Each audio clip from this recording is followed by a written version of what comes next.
My first reaction when I heard that Davante Adams has been traded to the Las Vegas Raiders was that's great for the Raiders and probably not great for the Packers. Losing a superstar wide receiver, can't really see how that can help you. And while I still stand by losing a star player typically makes your team worse, the Packers do have some impressive numbers without Davante Adams. And I don't just mean like impressive as in they don't get hurt too badly when he's out there. I mean like legit just impressive numbers. Here are the numbers. Their record is 31-10 with Davante Adams, and they're 8-0 without Davante Adams. But again, 8 games, okay, win-loss record for a player who isn't a quarterback isn't great. Even for a quarterback, might not be the best way to measure things, but still, it's interesting. They score 26.5 points per game with Davante Adams and 31.6 points per game without Davante Adams. And I should note in all of this, I am only including the last 3 years. So in the Matt LaFleur era, that's what we're talking about here, because before then, it's a new scheme. Like, it's completely irrelevant, I think.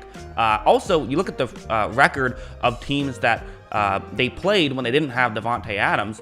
The record of teams they played were 45-45-1, a perfect 500 record. Now, this is taking out the times they played the Packers, because, you know, that's how that works, and also just taking out one of the games in particular. There was a game against Kansas City where the Chiefs did not have Patrick Mahomes, so I did not include their record because that kind of makes it weird, where obviously they had a good record, but they didn't have Mahomes, so they weren't that good of a team in that specific game, so I just threw that out of the picture just in terms of the win-loss record. So still, looking at this, like they score more points per game without Davante Adams, and they win more without Davante Adams. Might just be a coincidence, and there's some logic to that. I was also wondering, is it possible that maybe so the actual numbers are better, but maybe there's like Rodgers is the one who's having a hard time without Adams? Well, no, not really. So looking at these numbers, and just so you know what you're looking at, so there's 8 games that Aaron Rodgers played without Davante Adams over the past 3 years. This is the stats he had for those 8 games,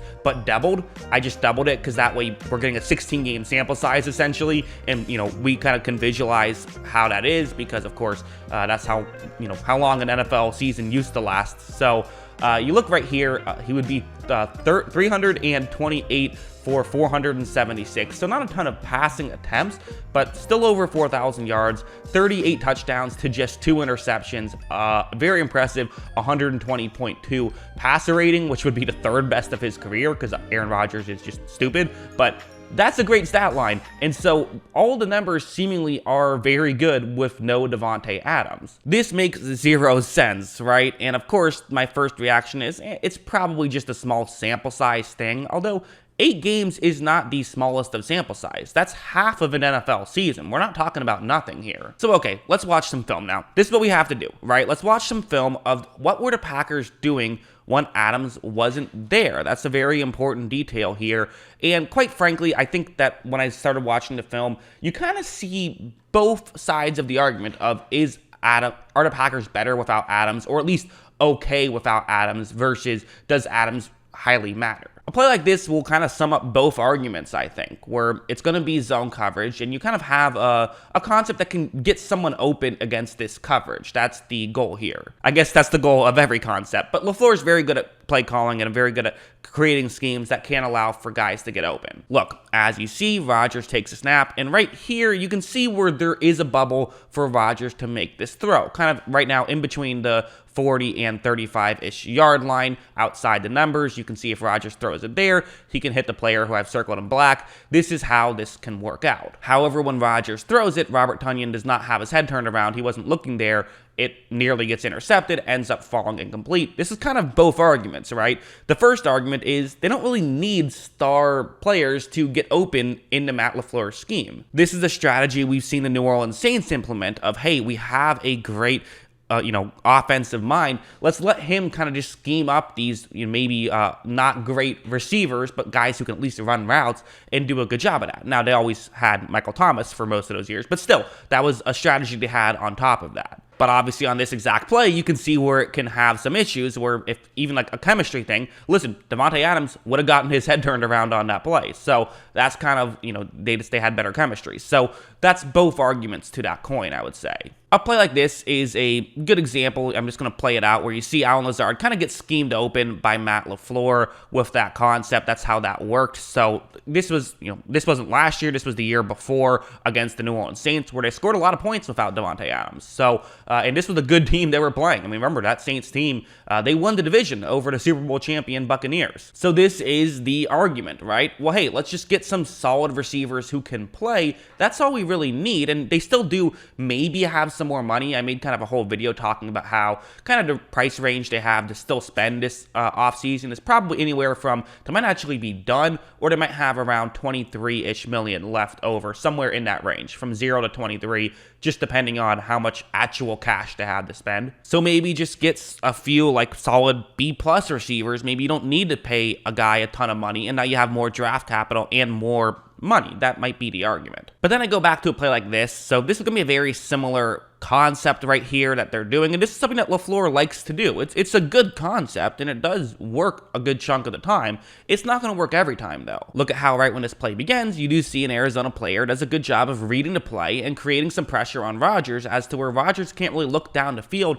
All he can try to do is just throw it to his receiver who's running in the flat. Rodgers tries to make this throw. It's, a little bit low, still should have been caught, but even if it wasn't going to gain any yards. It was well played by Arizona. And so that's kind of the issue. And I think another issue is you start to think about in the postseason, I think wide receivers matter a lot more. There's a reason why if you use PFF grades, you've never seen a receiving core in the past 11 years make the Super Bowl that's below average receiving core. As in the receiving cores from 17 to 32, in the past 11 years, they haven't made a Super Bowl, not a single one. So that's kind of the issue, especially when you go up against good defenses who don't get fooled.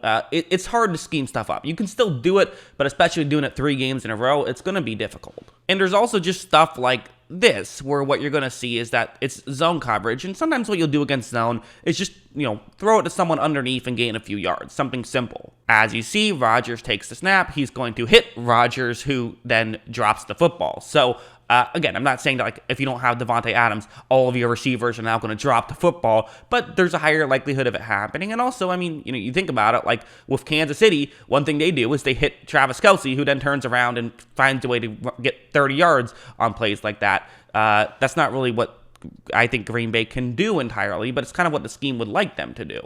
And finally, something like this real quick. This is going to be Randall Cobb right here in a one-on-one matchup. And watch how Rodgers is going to just take the snap and just throw it up. And there's not a ton of separation. It's well defended. Cobb cannot make the play. He wanted a flag there as well. Maybe it should have been, but it was still, even before the potential grab, there wasn't a ton of separation. So that's kind of the thing where, listen, who gets open in those types of situations? Davante Adams. Having a Davante Adams would help you a lot. So the reality is, I don't love it just because it feels like it's a big risk. I think the Packers offense should be fine. I don't think the Packers offense will fall off a cliff. I just think the Packers offense will be worse next year when they don't have their star receiver. Even though the numbers don't back that up, I'm going to chalk that up to small sample size. That's kind of how I feel about it. But of course, Green Bay is not done just yet. As I mentioned, they could have some cap space to do something if they wanted to. And not just that, there's obviously multiple first and multiple second round picks now that they could potentially go and draft some guys if they want to. So that's why things, I think, get exciting for the Packers. Is like, okay, maybe we won't have a dominant receiver, but maybe a lot of these issues will be fixed simply from the B-plus receivers we can go out and get. I see the logic behind it. Still not there what I would do, but I see the logic behind it. And the other thing to mention is that still is just a hypothetical. We don't even know if they're going to draft a wide receiver. Packers have done some surprising stuff to not get wide receivers in the past. So it remains to be seen, but that's kind of, I feel like, where we're at now. That's what I think. What do you guys think? Let me know in the comments below. Always love hearing from you. And of course, as always, thanks for watching.